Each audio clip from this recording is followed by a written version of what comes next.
फजर को डॉक्टर की सच्चाई के बारे में मालूम हो जाता है कि ये डॉक्टर ही इसे इंजेक्शन लगा रहा है। होता कुछ इस तरह से है कि रात को फजर सीसीटीवी फुटेज देख लेती है, जहां पर वो देखती है कि रात के पहर एक डॉक्टर जा रहा है शेर के कमरे में। वहां पर वो उसे इंजेक्शन लगा रहा है। ये देखकर फजर दंग रह जाती है। वो कहती है कि इसका मतलब कल की रिपोर्ट इसी वजह से ही खराब आई थी, और जो केमिकल शेर के जिस्म में जा रहा है वो कोई और नहीं बल्कि इसी इंजेक्शन का असर है। यानी ये लोग शेर को जिंदा भी रखना चाहते हैं और इसी तरह से तड़पा कर भी। फजर काफी ज्यादा इमोशनल होती है। वो कहती है कि ऐसा कैसे हो सकता है, एक डॉक्टर एक मरीज के साथ ऐसा कैसे कर सकता है। लेकिन अब वो सोच लेती है कि ये जिम्मेदारी भी अब वो खुद लेगी। अगले रोज जब डॉक्टर रात के उसी वक्त शेर के कमरे में जाता है तो आगे फजर खड़ी होती है। वो कहती है कि आज के बाद शेर को इंजेक्शन लगाने की जिम्मेदारी मुझे दे दी गई है, इस वजह से इंजेक्शन मुझे दे दो।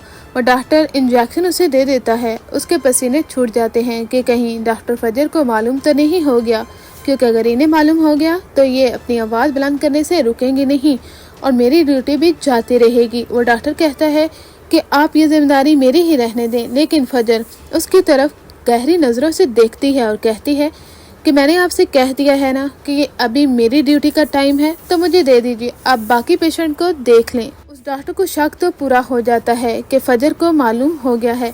वो काफ़ी ज़्यादा डरा हुआ होता है, लेकिन कुछ दिन गुजरने के बाद फजर नॉर्मल बिहेव करती है तो उसे लगता है कि वाकई में इसकी ड्यूटी लगी है, इसे कुछ भी मालूम नहीं हुआ। और वह डॉक्टर भी एज ए नॉर्मल डॉक्टरों की तरह अपनी ड्यूटी सरंजाम देना शुरू कर देता है।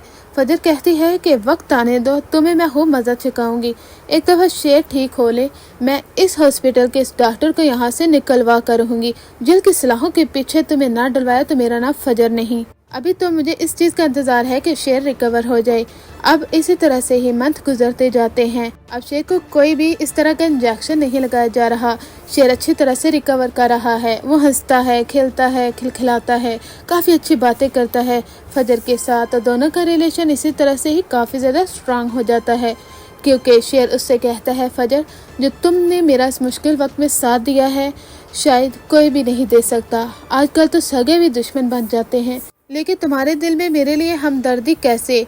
फजर कहती है कि एज अ डॉक्टर ये मेरा फ़र्ज़ है, कोई भी पेशेंट होता तो मैं उसकी इसी तरह से ही देखभाल करती। अब वो वक्त आ जाता है जब फजर शेर से कहती है कि तुमने रिकवर इसलिए नहीं किया था क्योंकि तुम्हें इंजेक्शन लगाया जा रहा था। तुमने बिल्कुल सही कहा था, ये लोग तुम्हें उकसाते हैं, ये लोग तुम्हें ट्रिगर करते हैं कि तुम गुस्सा करो। शेर अब तुम यहाँ से जा सकते हो, लेकिन तुम्हारे दुश्मनों को सज़ा ज़रूर मिलेगी।